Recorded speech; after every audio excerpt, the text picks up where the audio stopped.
Episode 3 of the tutorial series, flying the Fenix A320 in Microsoft Flight Simulator.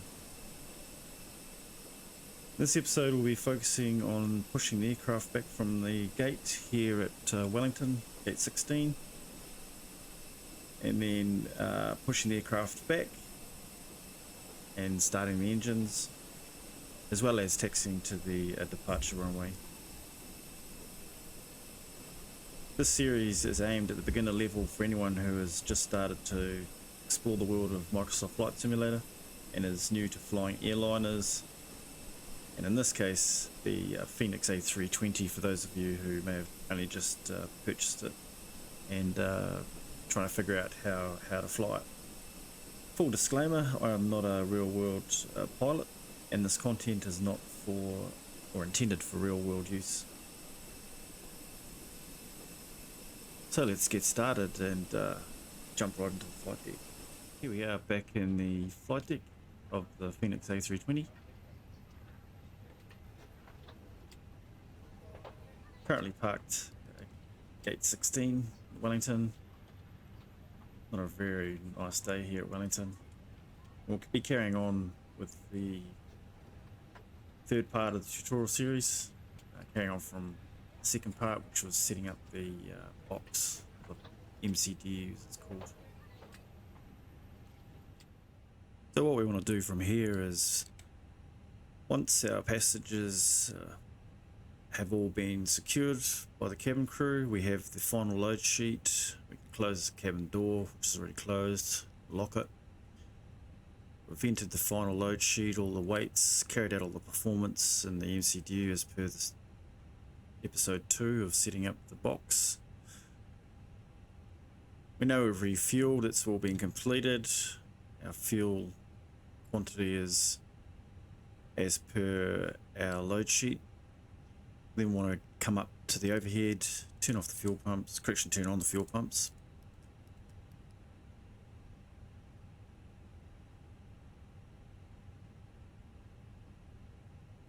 I've got the APU running, so got bleed air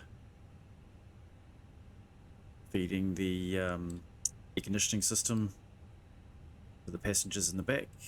So we can come down to conditioning page, just check to see what our cabin temperatures are. So 22 degrees in the back, it's not entirely uncomfortable. Coming back up to the overhead, we're on APU power, so prior to pushing from the gate we want to ensure that the ground power is disconnected, so we can, actually that's already off, it's already been disconnected, so we can double check that from our ground page in the EFB. So we can disconnect that.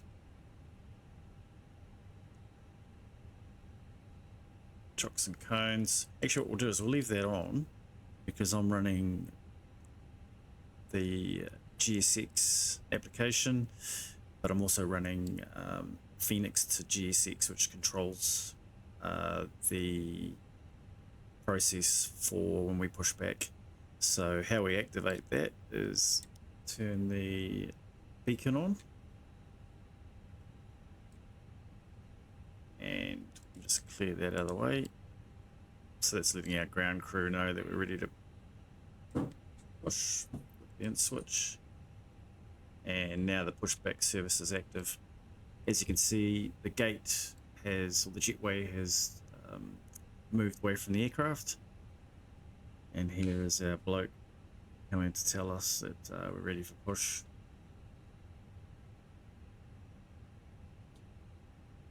Hello, Captain. We are ready for pushback.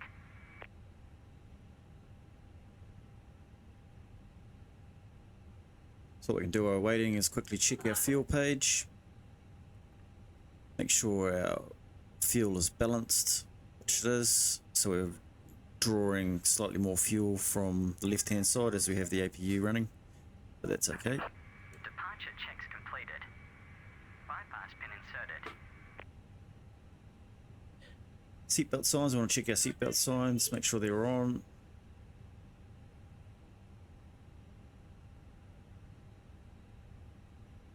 Then what we we can do is we can run the before start checklist. So before start checklist, cockpit preparation is complete. Gear pins and covers been removed. Signs are on and auto. Seatbelt signs, no smoking signs on auto. Emergency lights are armed. Emergency exit lights. ADIRs are on.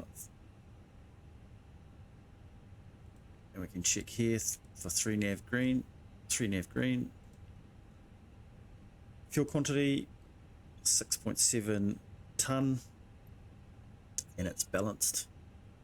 So we want to, from the stand, we want to go nose right, tail left. Release parking brakes, please.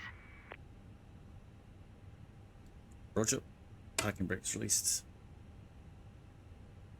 Release parking brakes, please.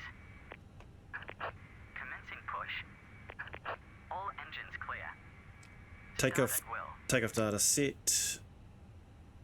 Barrier reference is QNH 1020 set. Windows and doors closed and armed. Slides are armed. Windows are both closed. Red pins are locked. Red pins are locked. Mobile beacon is on. Mobile phones off. Thrust levers are at idle.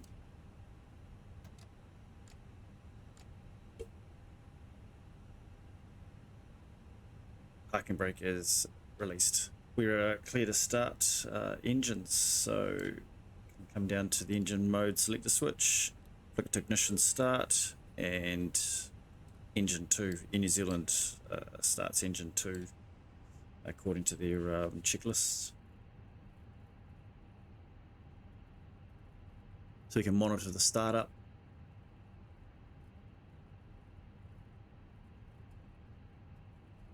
N1 is rising, engine gas temperature is rising, N2 is rising, looking like we've got a good engine start.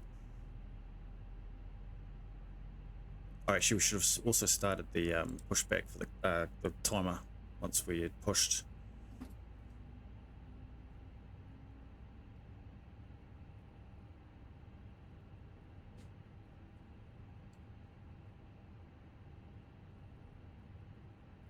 Not a very nice day here in Wellington.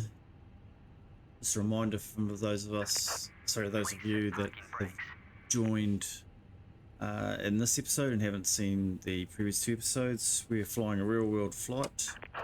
Waiting your confirmation for a good engine start. Which is an Air New Zealand flight 353 service from Wellington to Christchurch. So we've got a stable engine start number 2, so we can start number 1.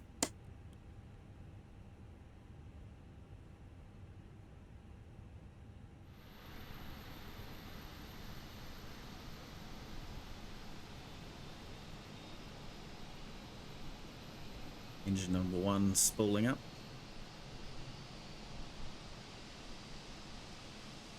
Love this all black livery.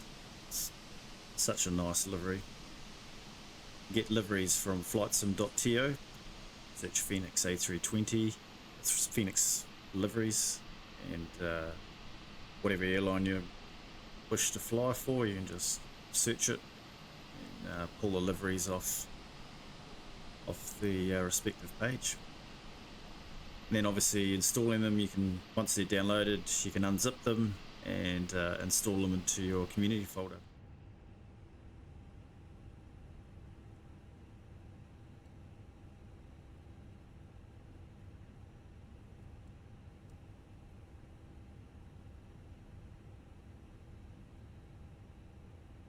Okay, so engine 1 has stabilized.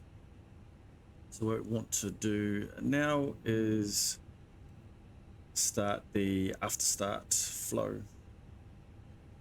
After start anti-ice is off. Not currently needing wing or engine anti-ice. ECAM status is checked.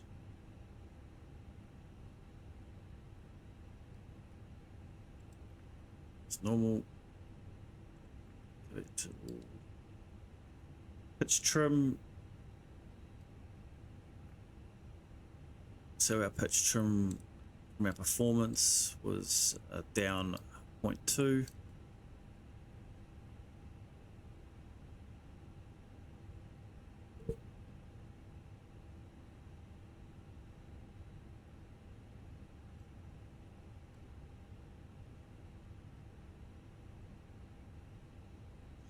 Another way you can do this is just pan your camera around, and you've got the center of gravity here on the left hand side, and what we're wanting is this Mach takeoff weight 29.4 just here.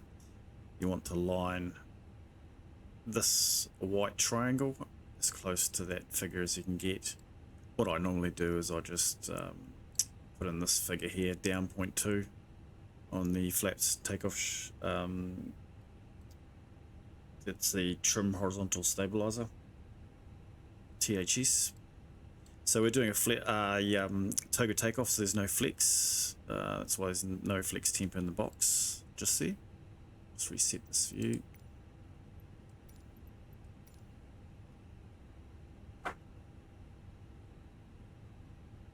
Rudder trim is 0. Hand signals, haven't received any hand signals yet because we haven't told them that we've got a good engine start, so I'll just tell them that. Cockpit to ground. We have a good engine start. You can disconnect. APU bleed, we can turn the APU bleed off. Master, APU master switch. Spoilers, arm the spoilers.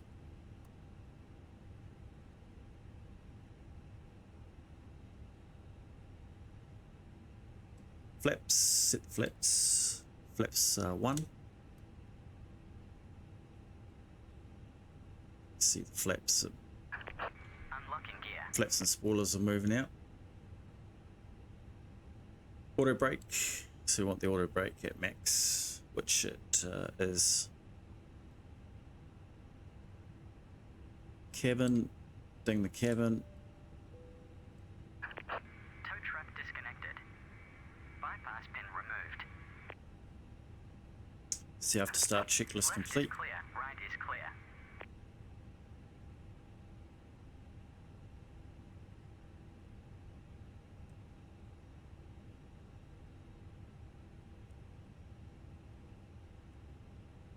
So bring up our taxi chart, the airport chart for Wellington. It's actually Christchurch we're looking at, so we want Wellington.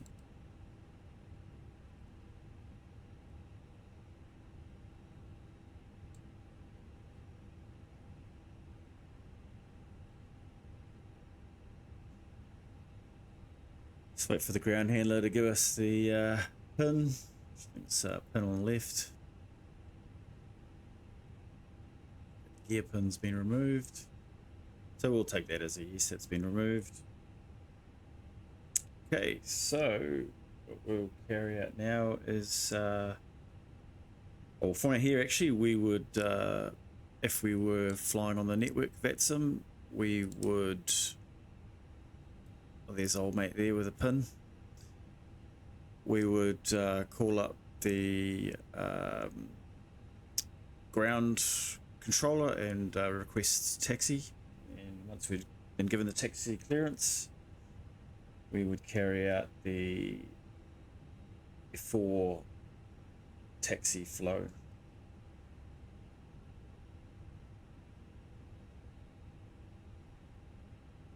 So before taxi, I'm going to carry out the flight control test.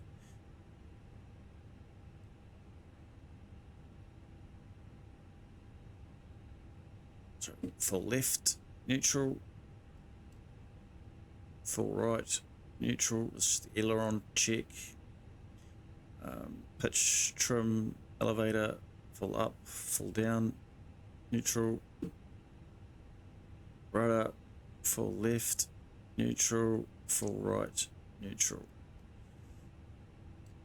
Accumulator brakes, pressures are all in the green. It's good. Just make sure that yellow hydraulic pump is off. Yellow electric pump. So this is what you generally push if you're sitting at the gate and you've got very little accumulator pressure. You just run that for a little bit and it'll top your accumulator pressure up and put it into the green here. Okay, so what we want to do now is done flight controls. I'm going to move up to the overhead panel, turn the taxi lights on, runway turn off lights on, strobes to auto, wing lights should actually be on too. Air New Zealand Ops, I think they have their wing lights on. Everything else is looking kosher.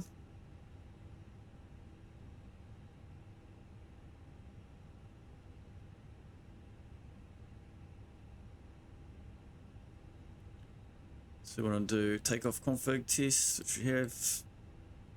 Everything's in the green, which is what you want. I usually turn the predictive wind shear to on once the ground crew has moved away from the aircraft. So just easy to turn them on while you're stationary rather than trying to taxi and turn them on and you're looking down and end up crashing into something. So the weather radar, we'll leave that off because that's an op at the moment. Till Asobo release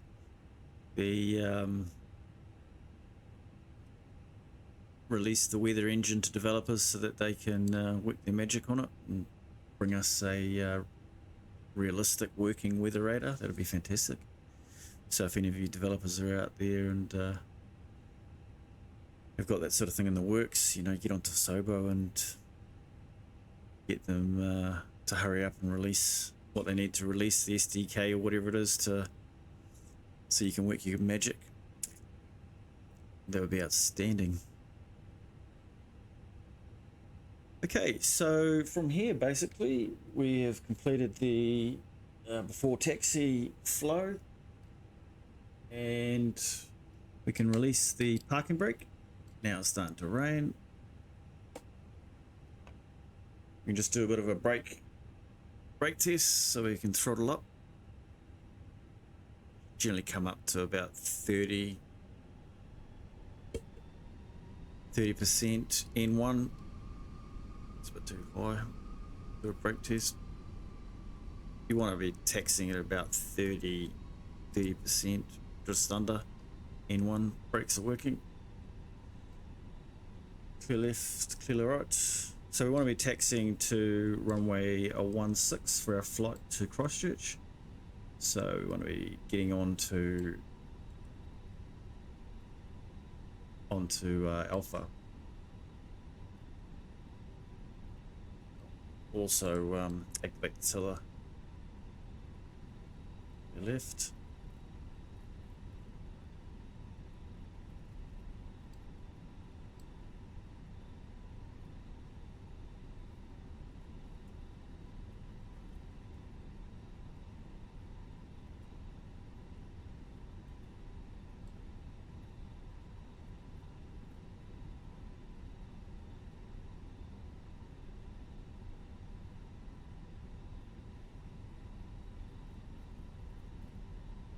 So we're currently flying out of Flightblend Studios, Wellington scenery.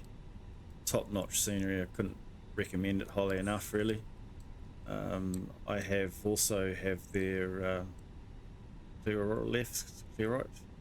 I also have the Auckland scenery as well from Flightbeam, and that is just as good as this. Both on par with each other, actually.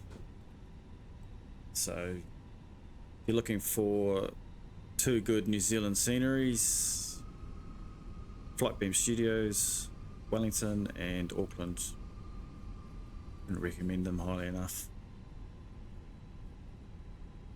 So accurately modelled, it's unreal actually. For those of you that are familiar with Wellington and flown out of this airport a number of times and you're watching this, I'm sure you'll agree. There's a fire station there. They've even managed to recreate the the detail on the runway, especially as you do actually climb up to the top at runway 16. The elevation is higher at that end than, as you can see here, elevation of 41 feet.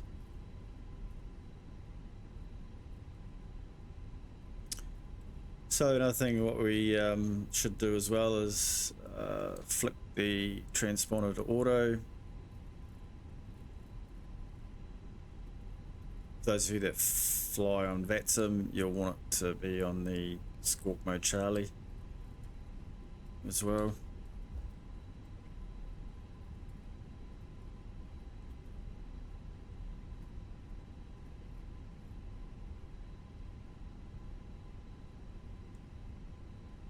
Not very nice here at Wellington at the moment, as you can see.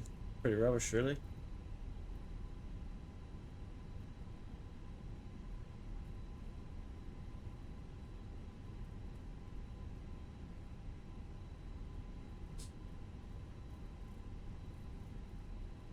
So just to clarify too, the taxi checklist that we run is generally conducted once you do the takeoff configuration test, and then the cabin report has been received. So that's your cabin crew telling you that all passengers are seated.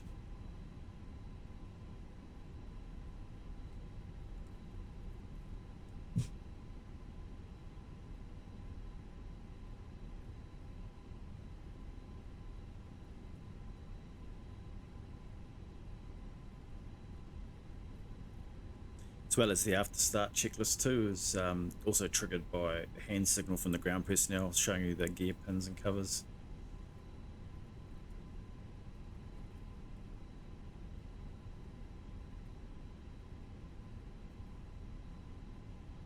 So as we're taxiing to the active, we want to confirm that it is actually runway 16 that we need to we're getting a bit slow here, so we're going uphill, so we need to give it a bit more power. So takeoff runway 16 is set.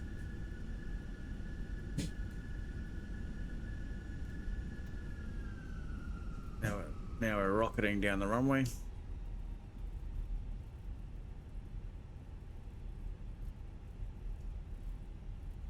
So we want to be holding at Alpha 1, just holding point Alpha 1 down the, just here. Do the old windsocks blown a little bit. Want to hold right here. Okay, so from here we'll conclude this part of the video. Just put the parking brake on, and hope you've taken away something with you from watching this video, giving you a bit more knowledge than what you first had. And yeah, looking forward to the next video of the series, episode 4, which we will cover the lineup and the takeoff, and climb to cruise. So until then, safe travels wherever you are in the world when you're watching this. If you're flying, fly safe, be safe, and we'll see you in the next one. Bye for now.